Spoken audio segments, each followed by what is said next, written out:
This is Democracy Now!, democracynow.org. I'm Nermeen Sheikh in New York with Amy Goodman in Telluride, Colorado.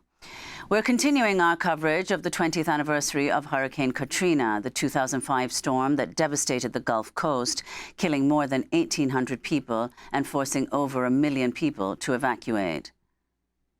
We're joined now in New Orleans by independent journalist Jordan Flaherty, who was in New Orleans when the hurricane hit, returned to the city soon after being evacuated to help with relief efforts and to report on what was happening in the streets, particularly to the poor Black communities that were most affected by the hurricane.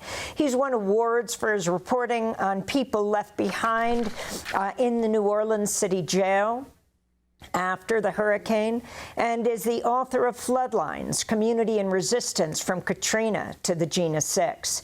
He's joined us many times over the years. I was just with you, Jordan, in New Orleans at Netroots Nation, where you moderate a panel on Hurricane Katrina 20 years later. Can you speak now about the aftermath? Talk about what was happening then, from the complete lack of FEMA preparedness or the city's preparedness to climate change, to what happened to this population where more than, well, close to 2,000 people died and 100,000 were evacuated. Thank you, Amy. And sitting here in this chair, I think about all the people that aren't in this chair. As you say, the people that were displaced, the people that were killed.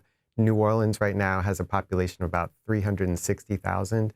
Pre-Katrina, it was about 480,000.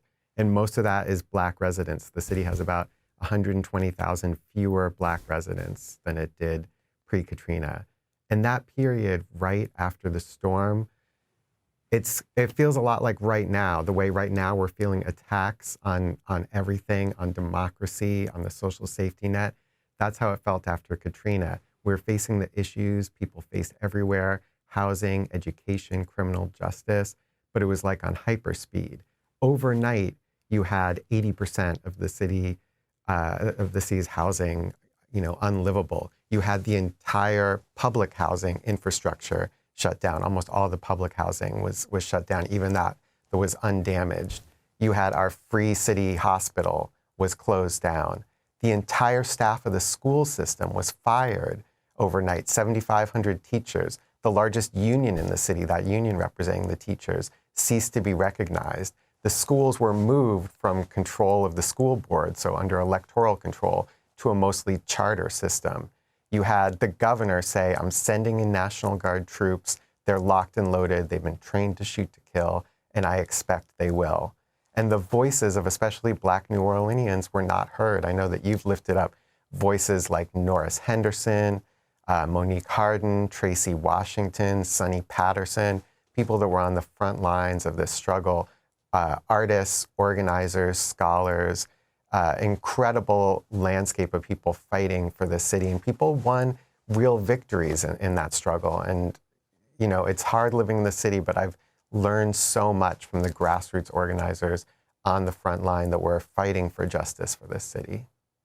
And Jordan, could you talk about what happened with the the federal funding that was given to New Orleans in the aftermath of Katrina, more than $140 billion, which is the largest post-disaster domestic recovery effort in U.S. history.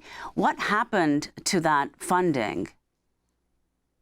It felt in that period as if like the sky was filled with money. As you say, all this money that came from the government and also from people that were donating. It was like it flew over our heads and then got redirected. So we didn't actually get to, the people most in need didn't actually receive it. So much of that money went to the Bush cronies like Kellogg, Brown and Root and Halliburton. Of the 25 nonprofits that received the most money for Gulf Coast aid, half of them were based outside of the Gulf Coast. There was all of people giving money, the government giving money. If you look at the Louisiana Road Home Program, which was state administered and federally funded, one of the biggest sources of funding, it just went to homeowners, which were certainly in need, but what about renters? What about the homeless? And even among homeowners, white homeowners got 35% more aid on average than black homeowners. So the people most in need, the people that were most highly victimized, the neighborhoods that were most in need, received the least aid. And much of that aid that was allocated, it took years to come through, some of it through mismanagement, other reasons. Some of that money still has not come. You know, the criminalization of storm survivors. On the one hand, they're left to drown. 1,800 people died in Hurricane Katrina. When did the federal authorities come out? How were the people who were so desperate, as thousands went into the convention center, into the Superdome, how were they seen? We just saw excerpts of our coverage where people were talking about black people described as looters, white people described as desperately trying to find food for their families. The National Guard coming out, being told to shoot to kill. Describe that whole scene, including the Danziger Bridge, that famous incident, attack by police. Danziger Bridge, it's hard to even talk about. You know, these police came rolling up to a group of unarmed civilians. We found out later that the police thought that they were coming onto another scene, and they just started shooting to kill. James Brissett, 17 years old, killed by police. Ronald Madison, mentally challenged man, killed. Others that were there wounded. The police just went up. Open fire. And it was years before that story was even told by most of the media. It was mostly ignored. And when it was ignored, and when it wasn't ignored, they just told the police's end of the story. It was finally in 2008 that we really had some federal investigations of police violence in that period after the storm. But for years, our media failed to investigate. And historically, New Orleans media has failed to investigate issues in the Black community, issues of police violence. The New Orleans Times-Picayune, what was once a daily paper here, did not cover these stories, did not care about these stories. We saw it over and over and over again. Many of the people working in that paper were closer to police than they were to community members.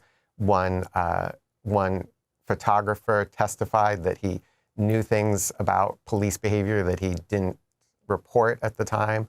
They did not do their responsibility to tell the story. And as I said before, the voices of Black New Orleanians were not heard. The people who created the culture that we feel in this whole world, the music of New Orleans, the culture, they're still living here. Their voices are not heard. People are working for minimum wage jobs or less. They are living in a city with poor infrastructure.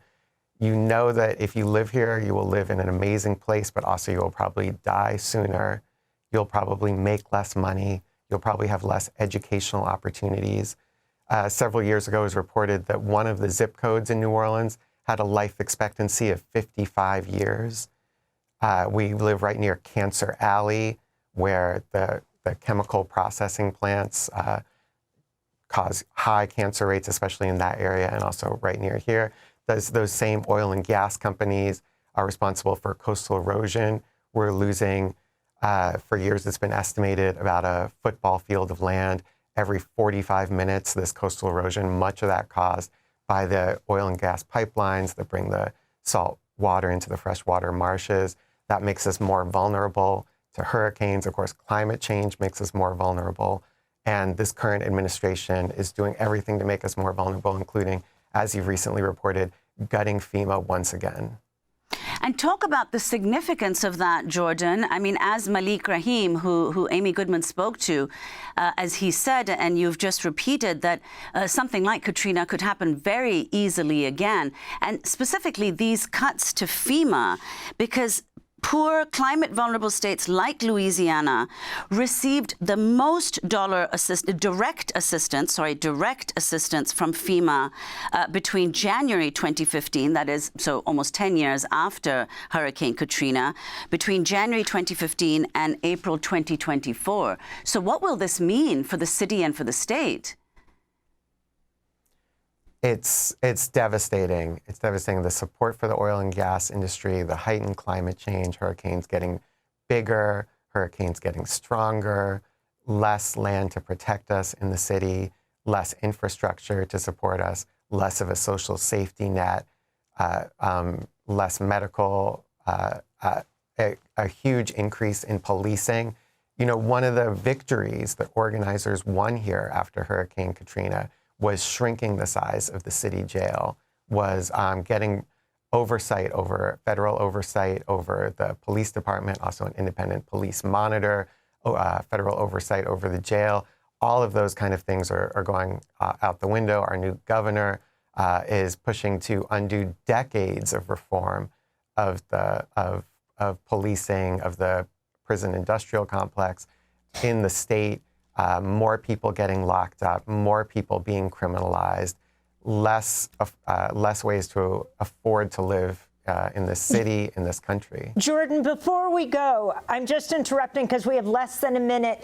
Talk about the prisoners, people held in the parish jails, what they faced at that time, often just awaiting trial, stuck in the dark, in the filth. Right. We're talking about many people who had just been arrested a day or two before for some minor charge like public drunkenness. The city jail before Katrina was the largest city jail in the country, 7,000 people being held there. The New Orleans police were arresting 60,000 people every year. That's in a city of less than 500,000 people. Do the math on that. You had 95% of those arrested were arrested for nonviolent offenses. When the floodwaters were rising, people were left to die. When they finally were rescued, they were shipped to maximum security prisons around the state, like Angola State Prison. Many people were lost in the system for months. I remember nearly a year later, advocates found a woman who had been lost in the system. She didn't even know why she'd been arrested. Jordan, I'm afraid we're going to have to leave it there, but we will continue covering the 20-year anniversary of Hurricane Katrina tomorrow. Thanks so much for joining us. Jordan Flaherty, New Orleans-based independent journalist and film producer, author of Floodlines. Thanks for watching Democracy Now! On YouTube. Subscribe to the channel and turn on notifications to make sure you never miss a video. And for more of our audience-supported journalism, go to democracynow.org, where you can download our news app, sign up for our newsletter, subscribe to the daily podcast, and so much more.